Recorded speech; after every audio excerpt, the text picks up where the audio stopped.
Welcome to Living Well with Ann Beal. Our show is a health show, a lifestyle show, and an empowerment show rolled into one. Get ready to hear some stories of success, healthy living tips, and suggestions to get motivated and live your best life. Now, here is your host, Ann Beal. Hello. Welcome to the show. I am your host, Ann Beal, and I'm on the road today, live in Austin, Texas, with my guest, Virginia Woodruff. Welcome to the show today, Virginia. Hi, Ann. Thank you so much for having me. You are welcome. Well, I would like to talk a little bit about you today, if you're okay with that. That'd be great. Thank you. You have quite a resume. I was reading all about you, and I was like, you have to be at least 60 years old, 70 years old. There's so much. So let's go through it, because it's really exciting. You started out in Philadelphia. That's right. I'm from outside Philadelphia. I'm actually from the country, and then I went to college at Penn in Philadelphia. The University of Pennsylvania? Yes. What did you major in there? I majored in English. That profitable major. You can do a lot with an English major. English major. Why English? I think it was part of my history. My mother had been an English major and had taught English. And I started off in communications, and I always thought I wanted to be in media. And then I just realized what I really liked even more than talking about communications was actually just reading and writing about things I had read. So that drew me in. Wow. And that's probably how you have such a vast background, starting with English writing and then moving you into film. Right. And directing. Yes. And journalism. Yes. And we are going to work our way through that.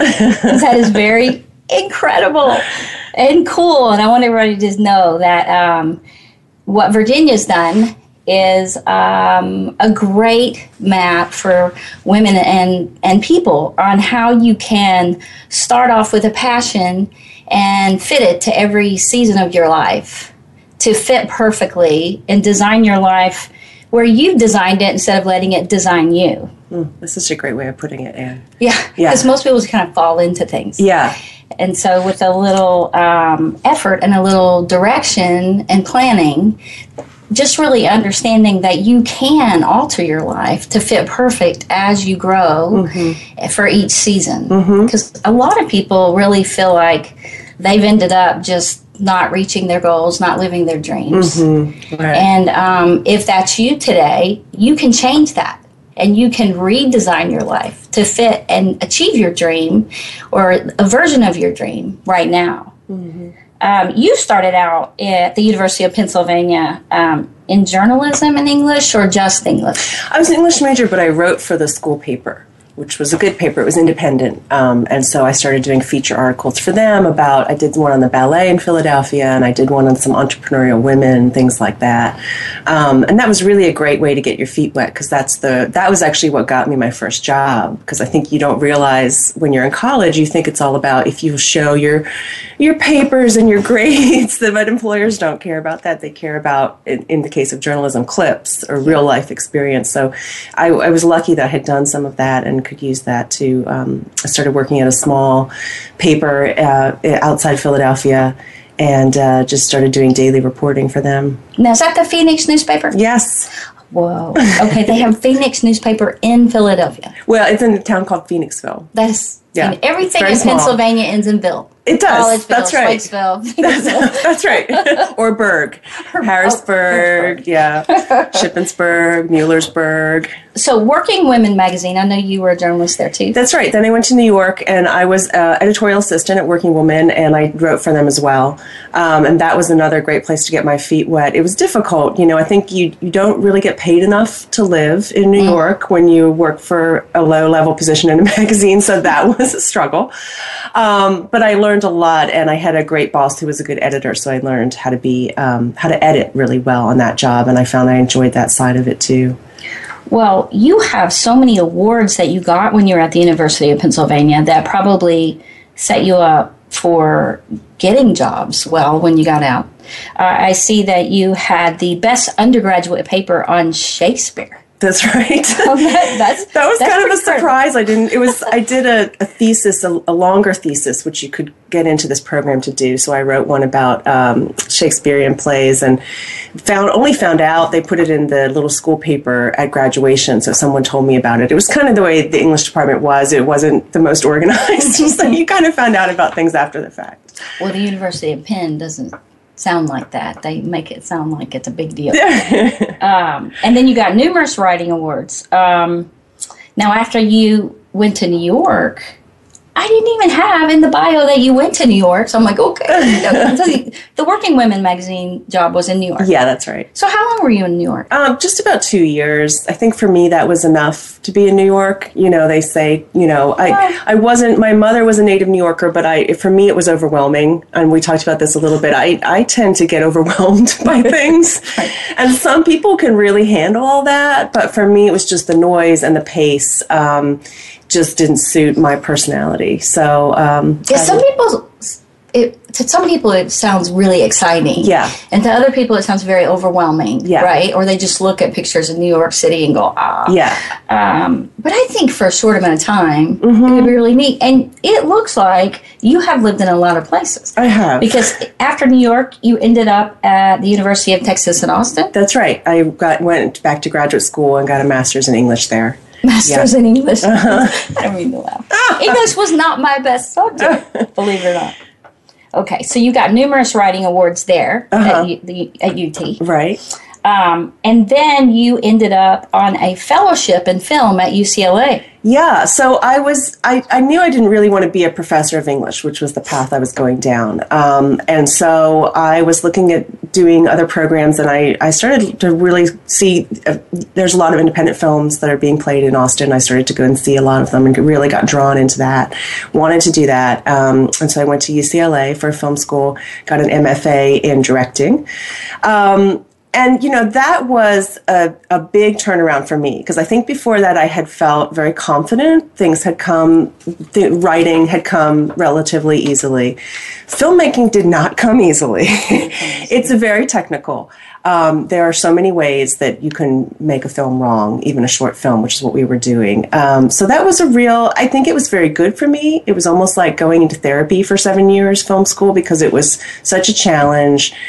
You were exhausted. It was, 7 days a week and 12-hour days on film shoots. And I had never done anything like that before. And I had always been very independent. When you're writing and you're doing a lot on your own, and this was very collaborative. You were working with a film crew, same group of people over and over again in this little small world that we were in our small film school.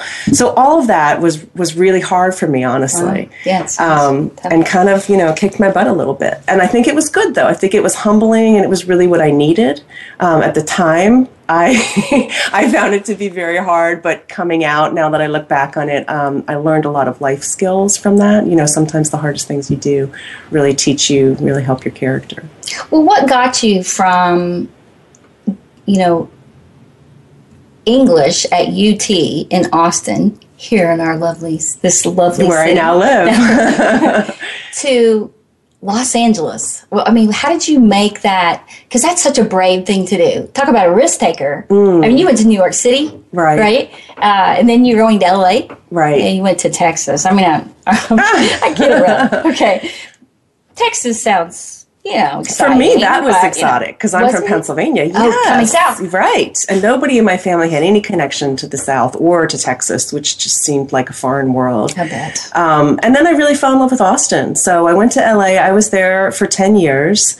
You can't jump away from that. I want to talk about that. Right. So, but I always wanted to come back to Austin because I found it to be such a livable place and a very welcoming city, and very accepting of everybody and everything. And I just loved that. I felt like it was really walking the walk. And LA, less so than what I had expected. I would think that a lot of people that haven't been to Los Angeles and the beach area and all that, they would think that would be Eden. Right. Going to a beautiful, wonderful place with the ocean. Yeah. But for you, it sounds like your chasing Eden was coming back to Austin. That's right. Yeah, that's right. It's funny. Awesome. I met my husband there, and we had our first child there, and we used to come on vacations here to Austin. I think, LA is a great town and has so much to offer. Part of the big reason for me of leaving was the traffic, honestly. It just got unlivable. You couldn't, we had tickets once. We wanted to go see the opera in downtown LA, beautiful opera house. We left an hour early and we didn't make it. And they don't let you in late. Right. So we forfeited those tickets. We sat in traffic for 2 hours just trying to get from the west side to downtown. And that's when I think I realized it just wasn't feasible to live there anymore. But for 10 years, it was exciting. Yeah, it was. And we made some great friends there. And, you love the weather. Well, and you got numerous awards in film there. Yeah, you got the Motion Picture Association of America Award. Right. Uh-huh. Now, what is that award? That is one for, they give out numerous awards to the different graduate students each year. That was a great one. Another one that was great, the Jack Nicholson Distinguished Student Director Award. That was very nice.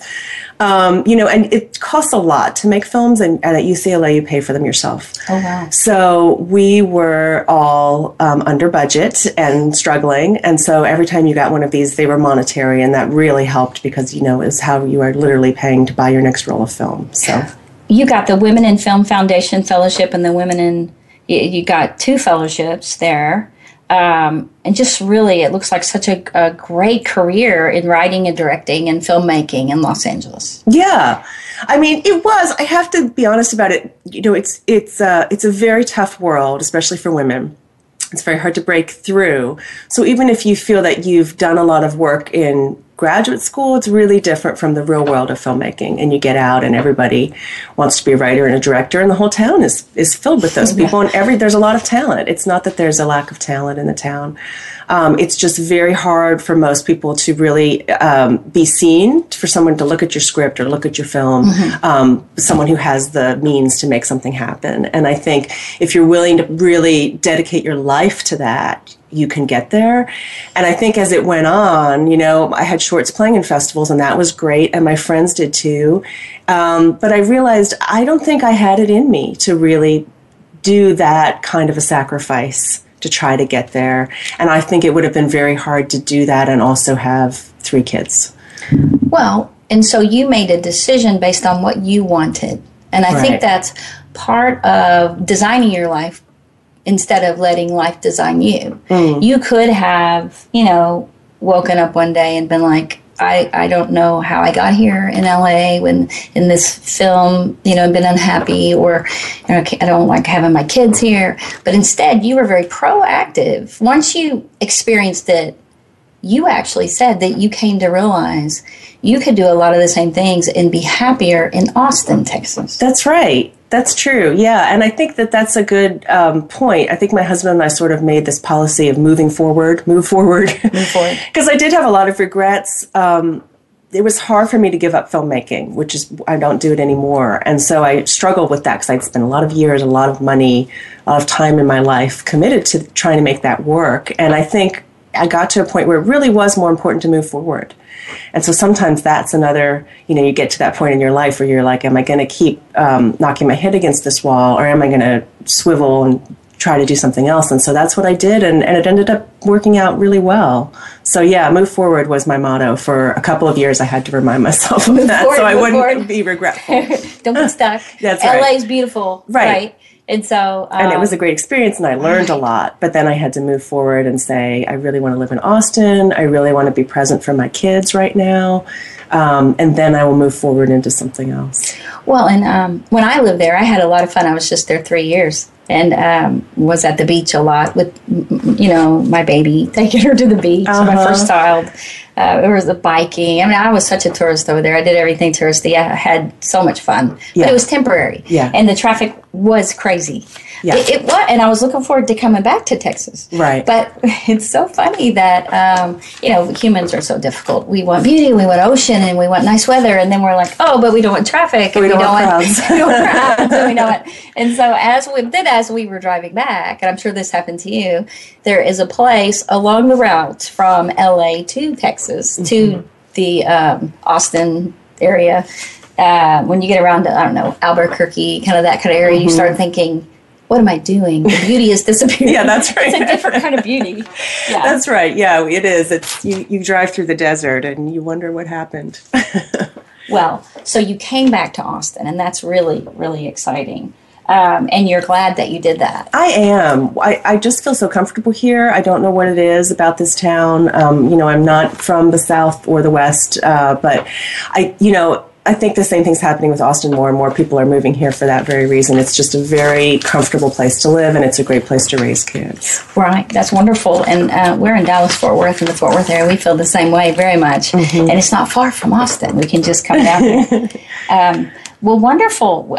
We would love to hear how you were able to bring your life from LA to Austin and make it better. And now your husband's in music? He does music licensing. Yes. So he has a music licensing business. So he kind of transitions between the musicians and the film and TV world. He's a conduit between the two. And he does that well here? Yeah, he does. That's awesome. It's an internet-based company, so... And so that made it very convenient for you guys to live where you wanted to live. That's right. And still be able to raise your kids when you wanted to raise them. Right. And go into doing what you really wanted to do. Yeah.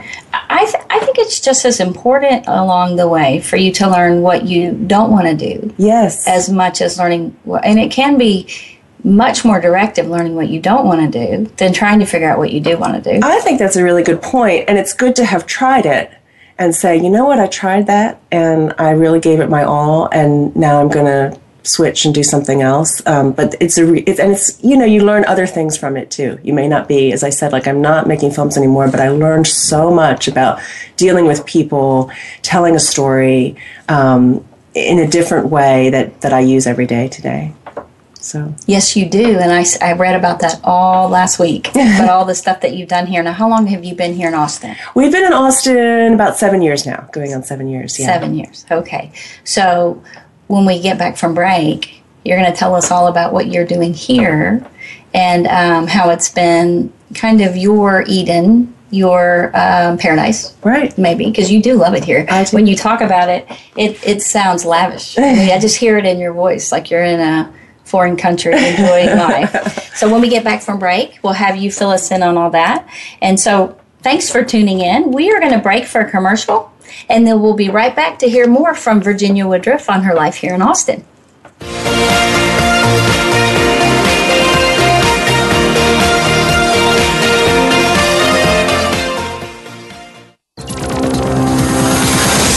It's your world. Motivate, change, succeed. VoiceAmericaEmpowerment.com.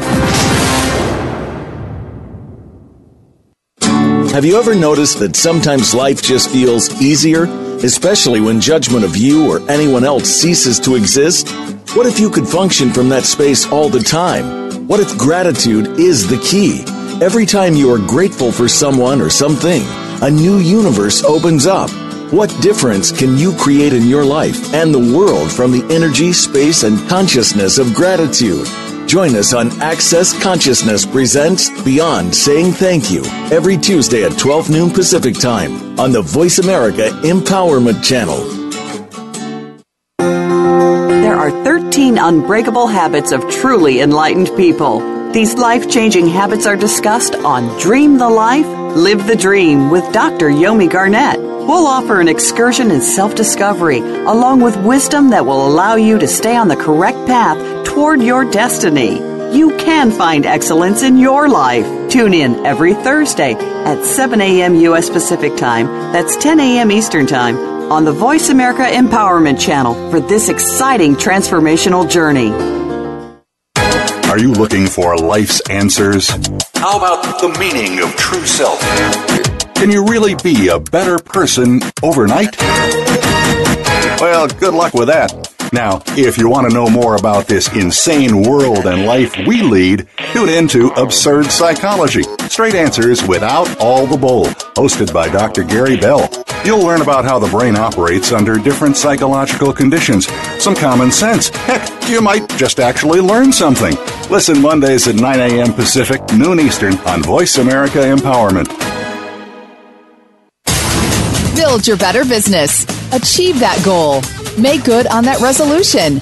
the Voice America Empowerment Channel. It's your world. Motivate, change, succeed.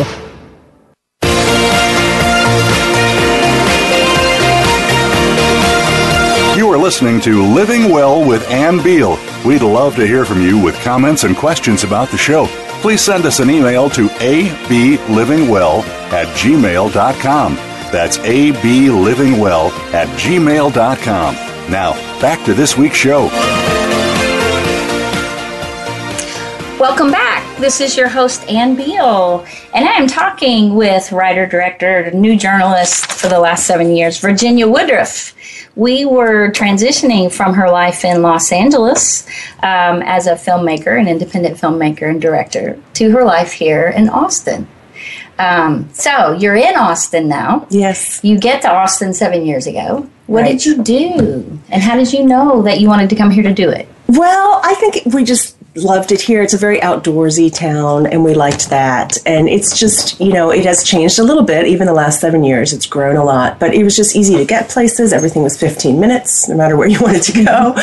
And you get to a point in your life, I think, where you just want things to be easy. And so we had our son. We moved here. He was almost 2. And since then, we had twin daughters, and we had them in Austin. And now our son is 8, and our daughters are almost 5.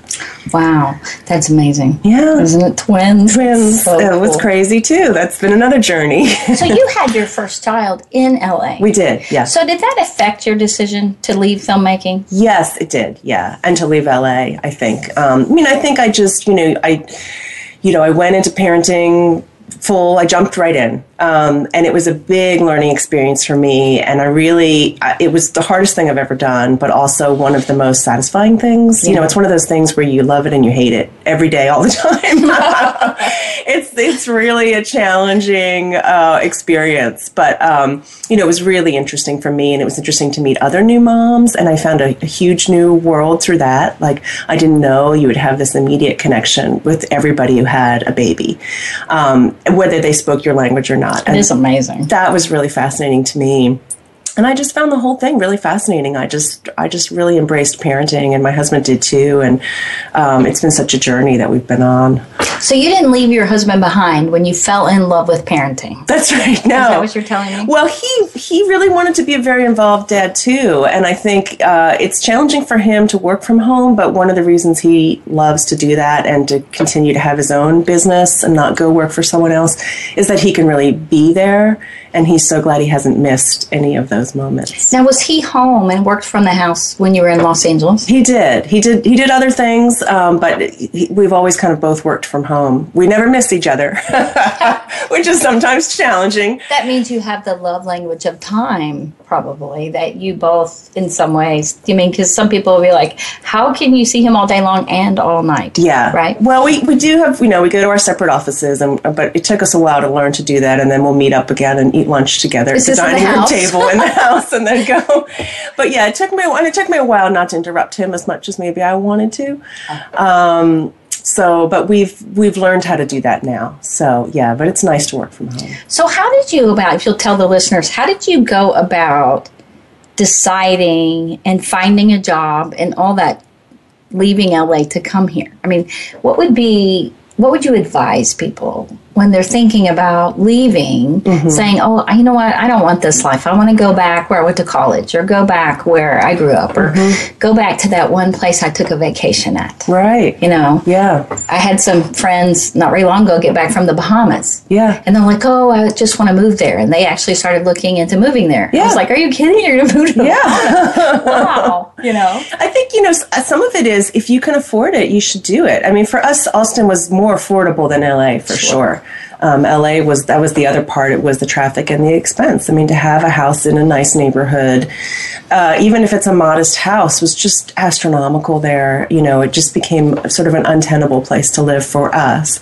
So here we could have a bigger house for half the price. So we jumped at that chance.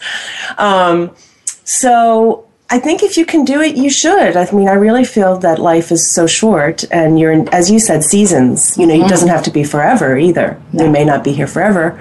But for right now, it was the right decision for us. And I think you just have to go with what feels good to you. So you just started looking to move, looking for a place. Yeah, we would look online at real estate all the time. But you knew you could just continue you knew you were going to do parenting and then just journalism, writing. Yeah. What were you deciding? I'll just go to Austin and I'll do. Yeah. I think that was part of my transition out of filmmaking. I hadn't quite completed that decision, and I think moving here was a part of completing that. Not that there are plenty of filmmakers in Austin. Right. But I think for me, it was sort of starting fresh and doing something new. So. And did you know that when you got here, or did you think you might be doing more film when you got here?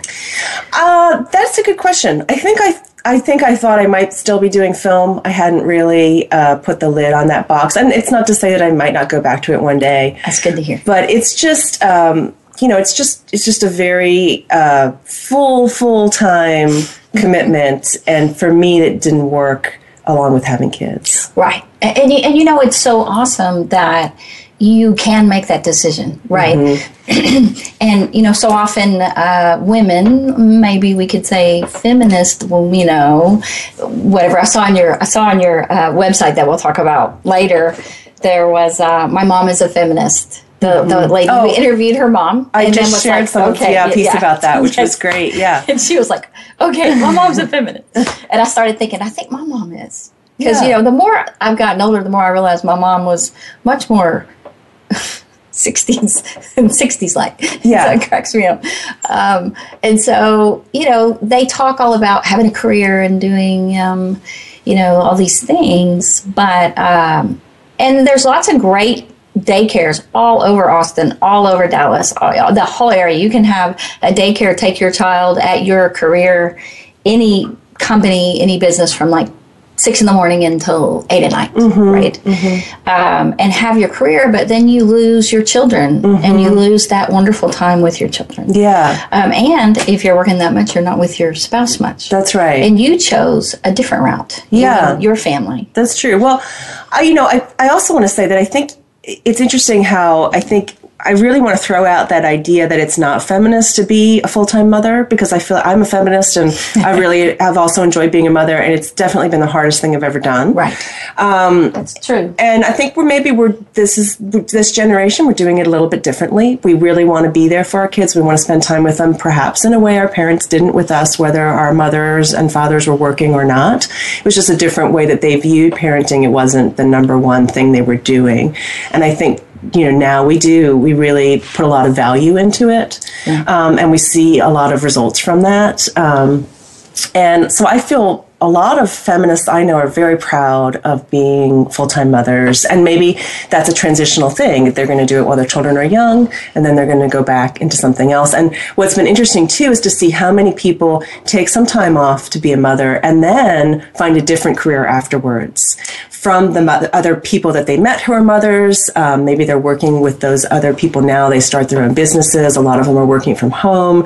They want to have more flexible jobs than a traditional 9-to-5 or 7-to-7 job in an office. So that's really been interesting too. I feel like for a lot of women, it's made them look at their lives and say, what is it that I really want? And parenting is a great way to really strip it all away and strip all your ego away too. Right, strip your ego away. Strip your ego. So it's done that to me, and it's been great. Well, and I think that the original definition of feminism was simple and true, and really most people would agree with it 100%. Right. And that it just means equal pay, right, equal work, right, sharing jobs, and yes. in home it's that you both have roles and you have equal work. Yeah.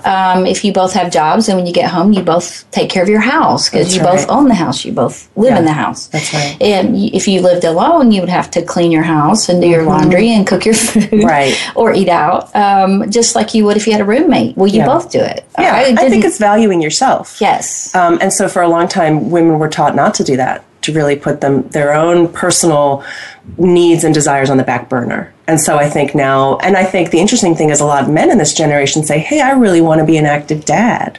I don't want to just be the breadwinner who's gone all the time. I want to be there. I want to take the kids to this and that event. I want to volunteer at the school. I want to be a member of the PTA. So that it's been fascinating how we're all shifting our roles.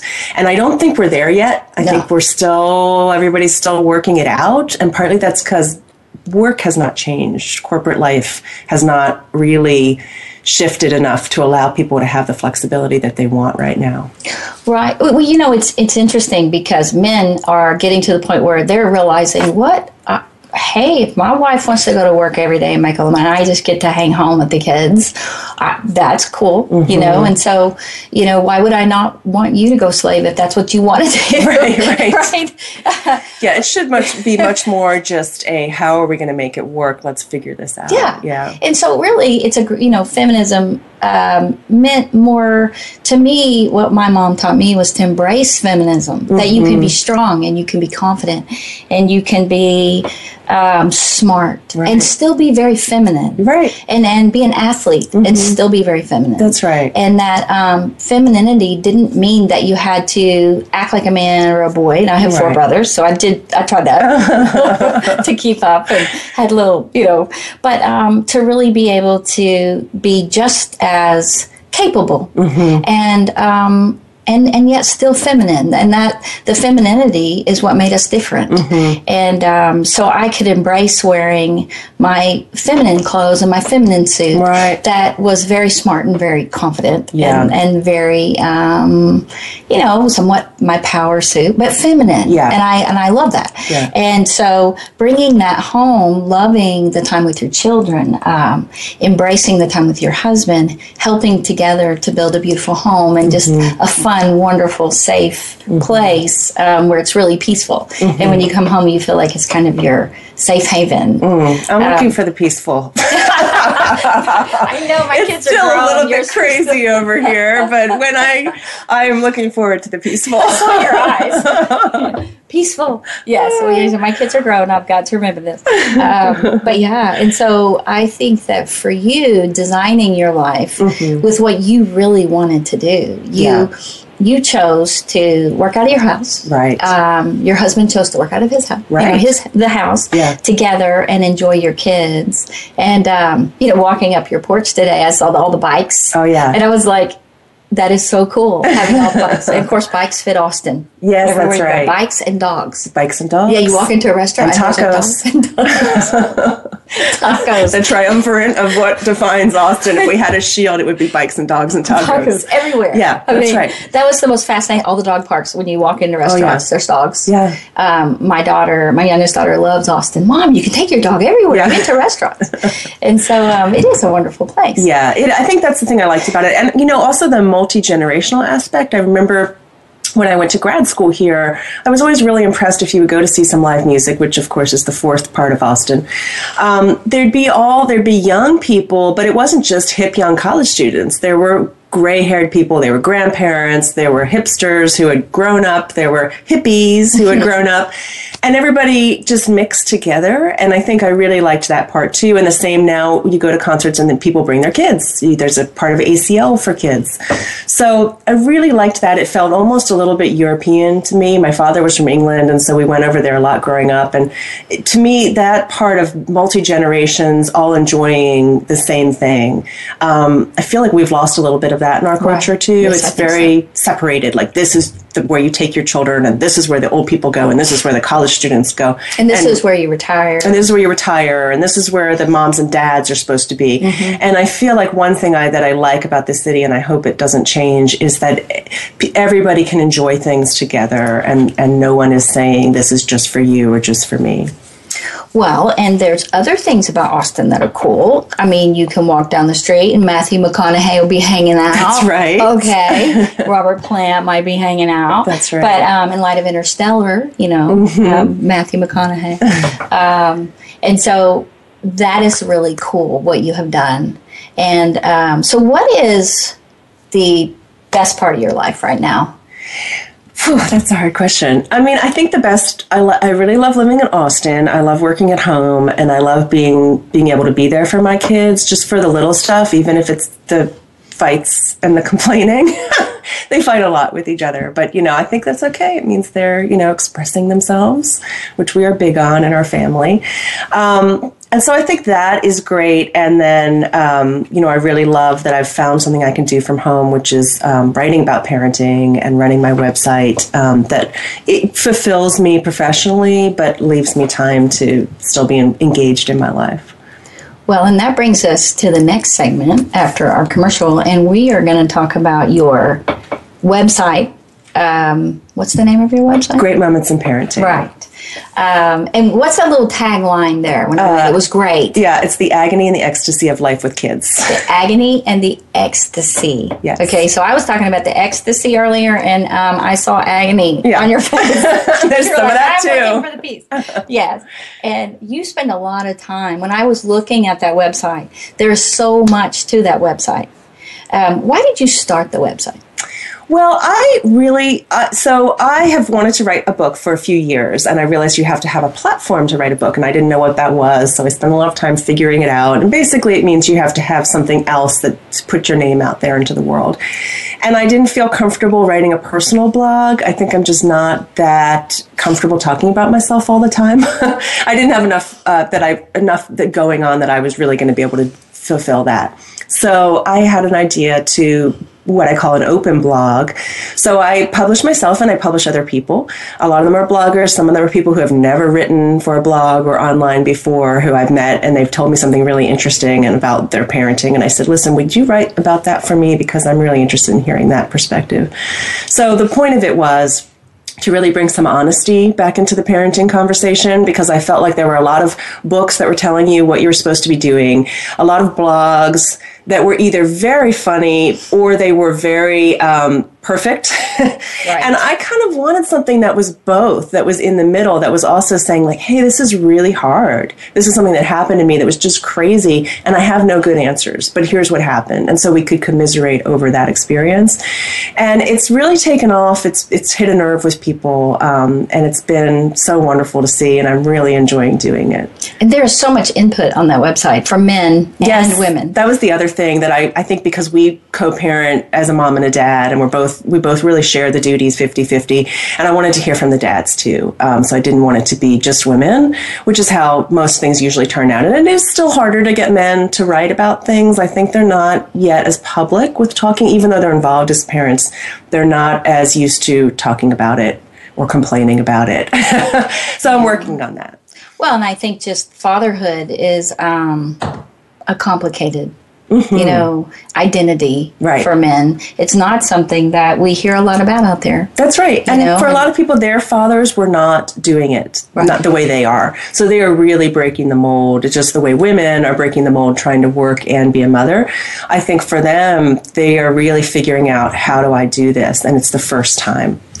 Well, when we get back after break, we are going to talk more about the parenting website, and we're going to move into Veronica's new book that's coming out. So we'll tune in after the break, and we'll be right back. Thank you.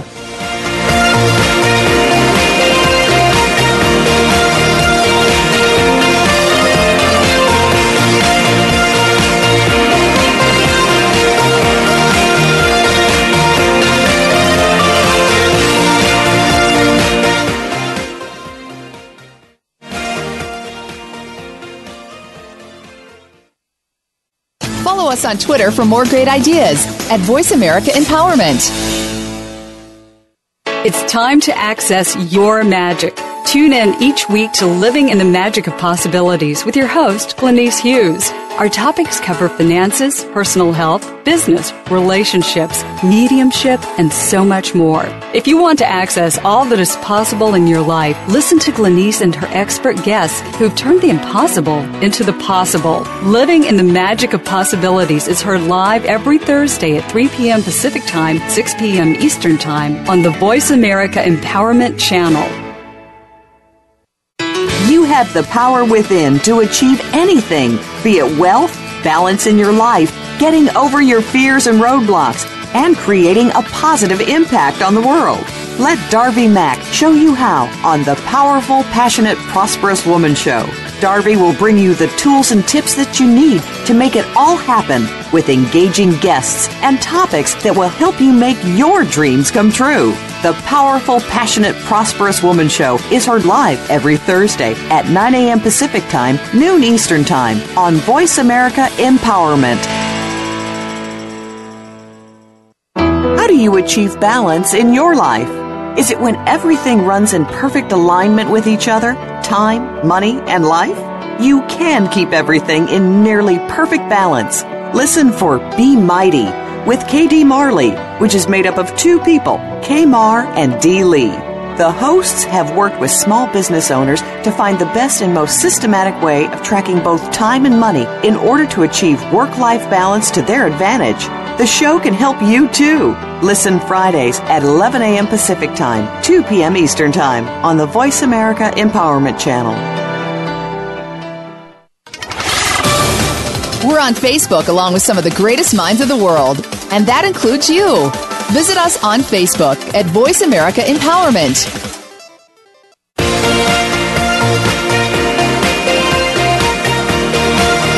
You are listening to Living Well with Ann Beal.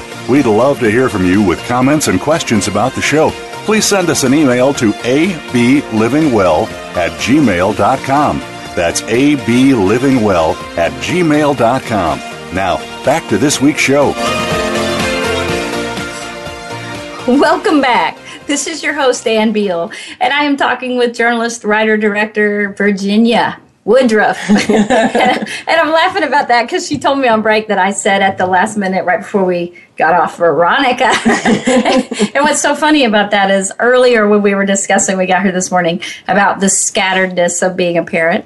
And I'm not sure that I really have a huge excuse since my kids are grown. I think it's the scatteredness of being a radio host. That's right. I don't think it ever goes away. Okay. Well, and we were talking about greatmomentsinparenting.com. That's right. Your website. Tell us more about it. I would love to. So we run off of submissions. So we would love for your audience members to submit to us. I accept short moments, which are just really a sentence or two about something funny or touching or embarrassing that happened to you as a parent. We also have grandparents submit. So I would love to hear all those stories. I know there are a lot of them. We also accept essays, which are longer, usually between 500 and 1,000 words.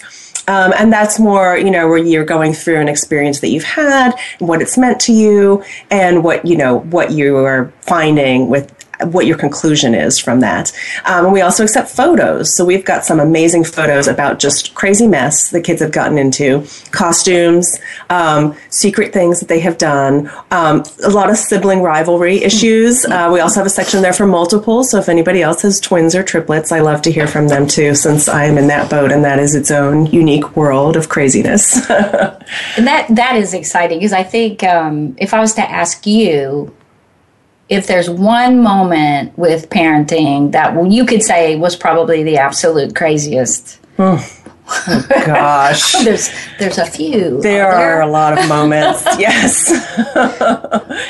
I think some of the craziest are when everybody gets sick, and there might be some vomiting and some diarrhea, and it passes through the house, and you're just trying to literally survive at that point. You're just trying to make sure that maybe someone can eat something, and you yourself are sick, and everyone's sick in the house. When that happens, I mean, it's something I'd never really thought of before, because someone was always taking care of you when you were younger or on your own. If you're sick, it's okay. When you have kids, you really can't be sick. You have to keep going.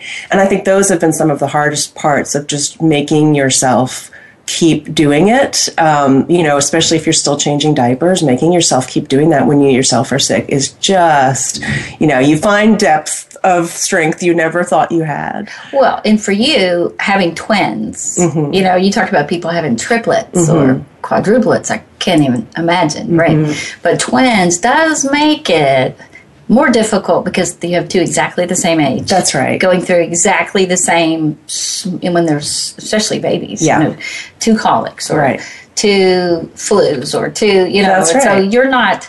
Now, your first was not twins, right? Though, and that's probably really good for training. You had a little training before. It was. I feel lucky that I had a singleton first, although I know people who have had twins first and have said, when they have a singleton later, it seems so easy because the bar was set so high. I would think for them it would be incredibly easy. And so, which child do you think has been the most creative of your children? The creative, that might, you look at it, you kind of laugh secretly. Yes. That, oh my gosh. I have one, Hannah. Hannah is very creative. She's we call her the diva. Mm-hmm. She is very loud about everything. She's just talking, just her regular talking voice is loud. She sings a lot. She makes up songs. She dances, makes up dances.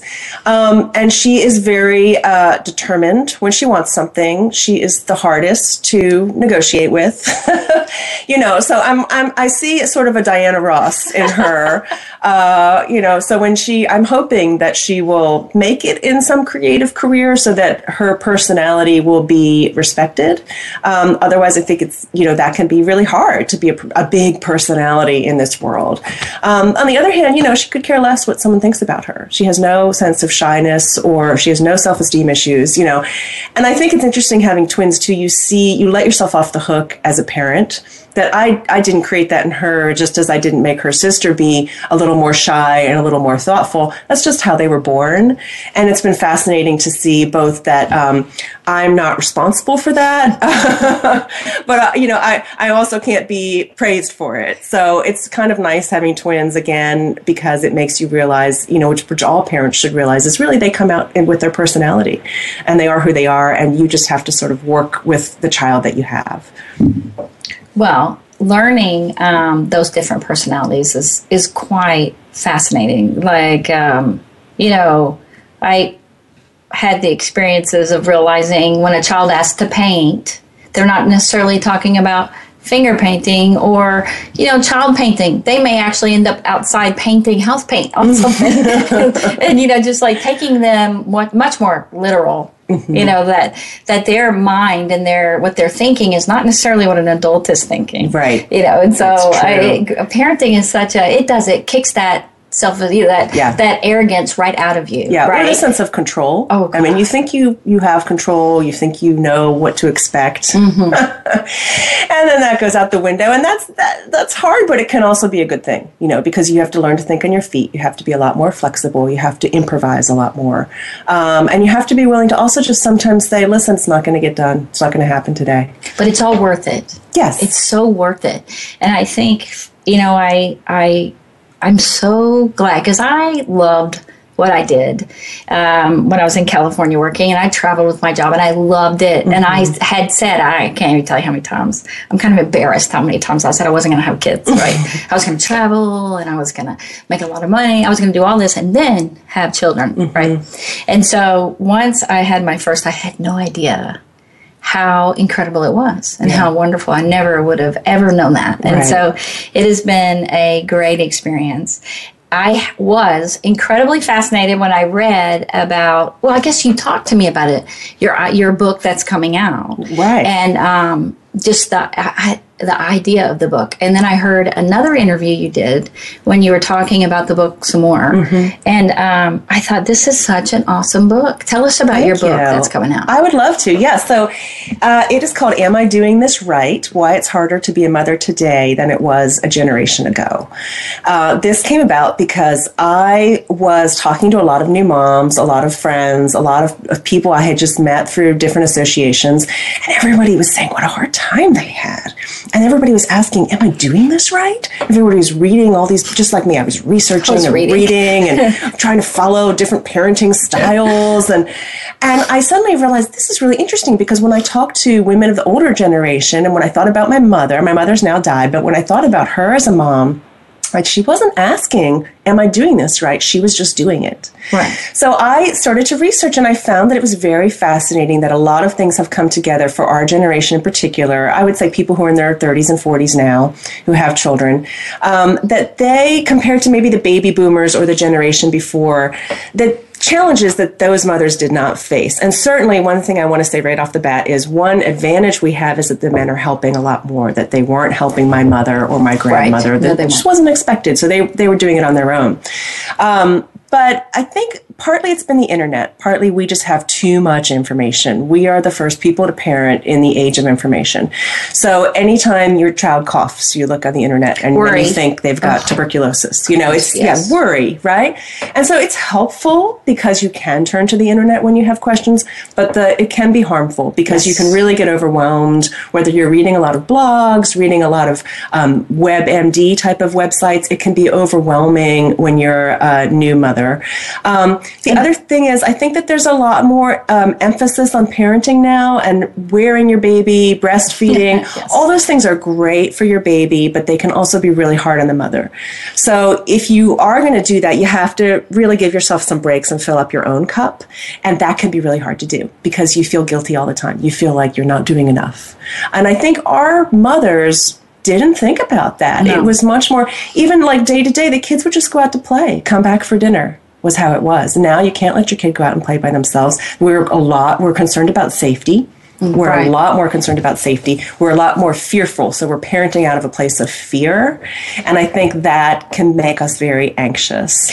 And I think that, I know my mom is listening. So I just want to clarify. I don't exactly know what you were thinking, Mom. But I did enjoy being able to just go outside and play. Yeah. And she would just say, go outside. You guys go outside. Go outside. Mm-hmm. And so we would just go outside, and often we would leave, right? And then come back, sometime in the day. Right. And so when I was thinking about your book, I have to say, wow, my mom had so much more alone time. That's right. So did mine. And I don't know what if she would have used it like I did, I think I'll hang out. Yeah. My mom may have just done all the laundry and all the cleaning and, because she had 6. Mm-hmm. So I can't even imagine. But it was go outside. And so we were hardly ever just having mom entertain us like parents do now. And mothers weren't expected to entertain you. And now we do. We feel like we have. And I think the stakes are higher now. You want them to do well in school. There's more testing in school, and that falls out into the pressure that comes home with getting your child to do well. There's more pressure to do either an art or sport early and excel at it. And so you're driving them. My mother never drove me to any of those things. I didn't do those things until they came along with high school, right? They were very convenient in the area. We didn't go out of our way. Right. And now I know, myself included, my kids are all into activities, and we're taking them to all of them, and it's exhausting. I saw your van when I came today. Oh, yeah.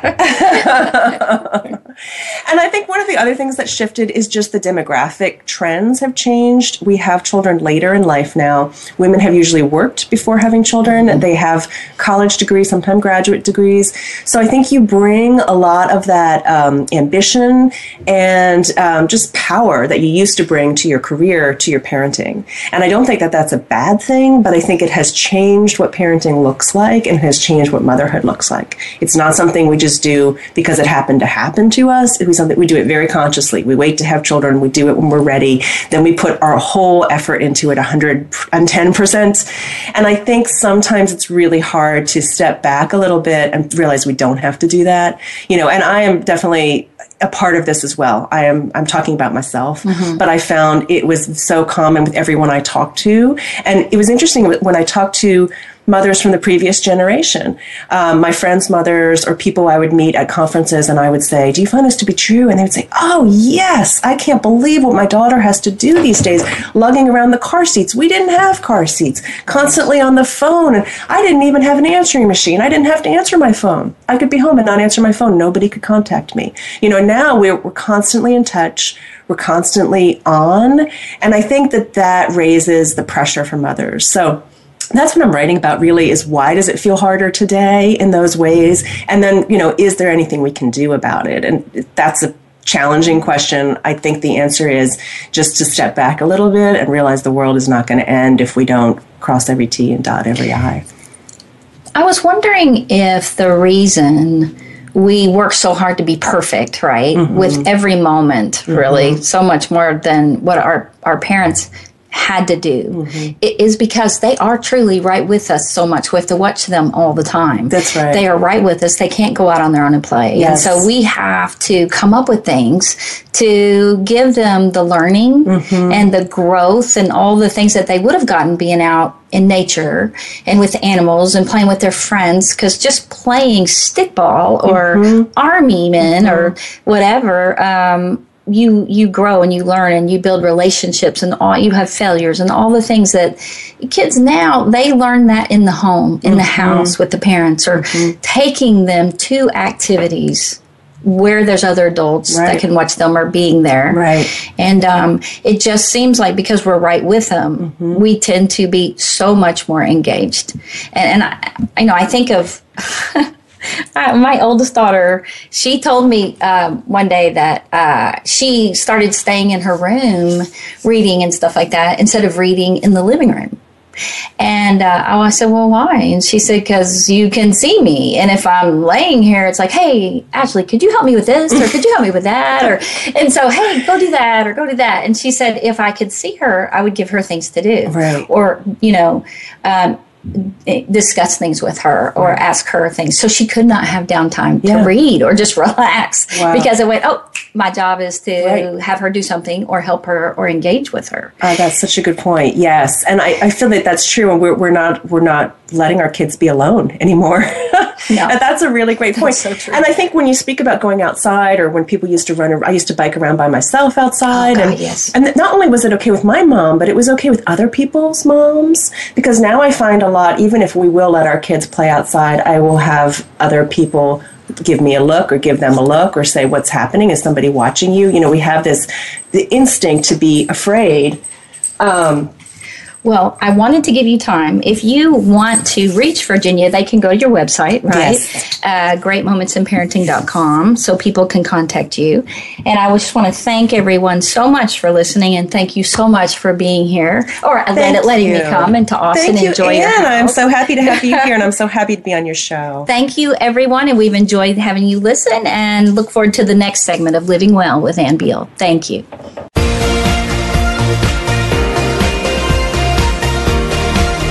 Thank you again for joining us. Living Well with Ann Beal airs live every Wednesday morning at 7 a.m. Pacific Time, 10 a.m. Eastern Time on the Voice America Empowerment Channel. We can't wait to see you again next week.